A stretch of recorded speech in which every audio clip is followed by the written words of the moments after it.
What is up, you guys? Navicon here, bringing you my perspective as to what entertainment is bringing us. And welcome to a new episode of Worthy or Not, the series where I talk about various characters, whether they are worthy of joining Super Smash Bros. Or Multiversus. And today I'll be by popular demand I'll be doing Animaniacs, whether they are worthy of joining Multiverses. In Animaniacs is a TV series that was created by Tom Ruger.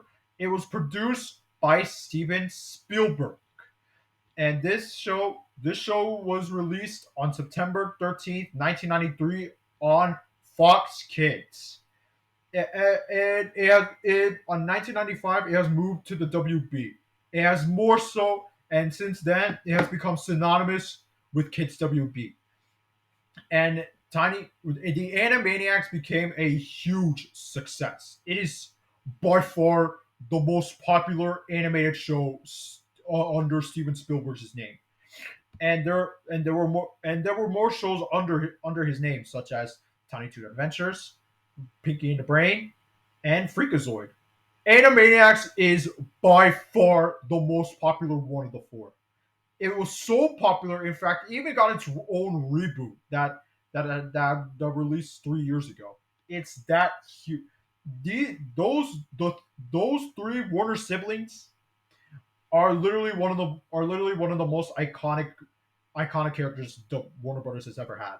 They're every '90s kids knows who the Animaniacs are. They were inescapable back then. They were so huge. They lasted for 5 years.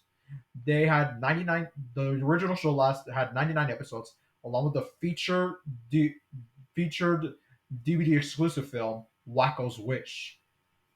Reruns later aired on Cartoon Network, Nickelodeon, Nicktoons, and Discovery Family on 2012, which at the time was called The Hub.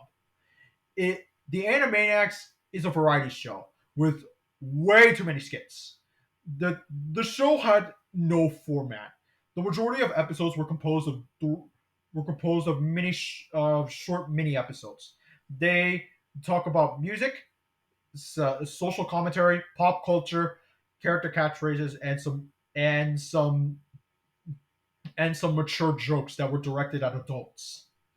So yeah, and for those that are saying that this show was exclusively made for kids, no, there were they made a lot of jokes that kids will not understand, that adults will do, and especially since the said pop culture jokes that I said, those were catered to pop culture, American pop culture in the '90s at the time. So kids of today will not understand that. But '90s kids, when they grew up, they will understand it now. So this show was definitely ahead of its time. So so do I think they are worthy of joining Multiverses? Absolutely. They have more than earned their place as one of the most synonymous figures with the Warner Brothers brand. So so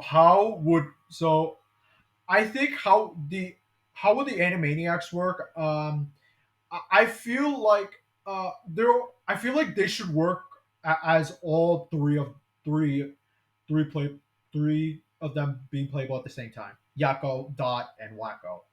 Like I'm not sure how you can make them work separately. Like yes, they have different.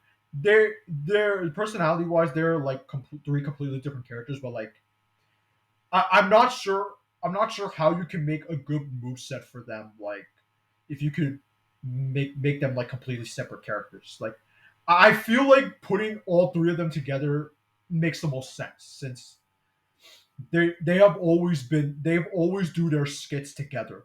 They've almost never done it separately. So that's how I feel. As for the stage, um, they got it gotta be like the Warner Brothers Studios. Like come on, like with the Warner Brothers water tower being at the face being the face front of it. Like that has to be the stage. Should the Animaniacs return? Should the Animaniacs come to Multiverses? And who should voice the Animaniacs? Come on, we all know who should voice the Animaniacs. Well, Poston as Yakko, Jess Harnell as Wacko, and Tress McNeil as Dot. Those are the big, those are the original three guys. They have always voiced, the Animaniacs since the inception, even the reboots. So they should have no problem coming to Multiverses.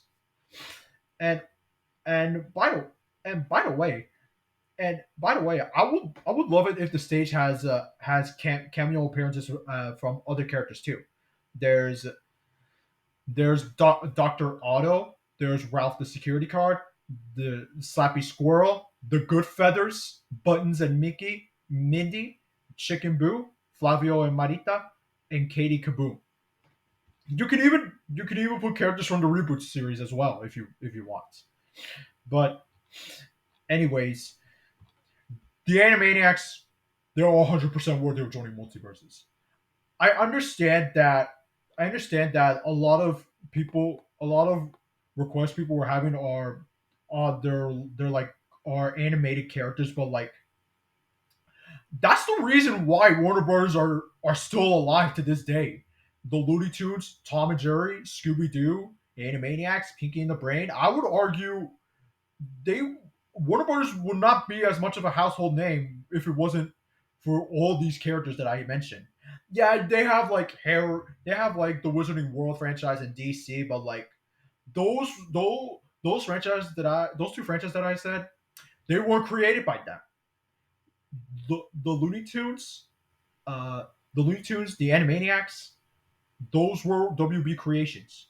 I mean, yeah, Tom and Jerry and Scooby Doo technically, Tom and Jerry especially, they were not Warner Brothers characters. They were at the time, during their prime, they were created by MGM, who were direct. Tom and Jerry were direct rivals to the Looney Tunes at the time. But since they're owned by WB, that is not the case. So, anyways, yeah, Animaniacs, 100% worthy of joining Multiverses. I would love to see them join. So that is going to be the end of this video. So, what do you guys think the Animaniacs are worthy of joining of Multiverses? Yes, no. Let me know in the comments down below. Make sure to subscribe to my channel if you haven't, and if you want to, you can also join my Instagram, the letterbox and backlog down in the description down below. You can also join my Discord server if you want to. And with that out of the way, this is Naman Khan, and I'll see you next time.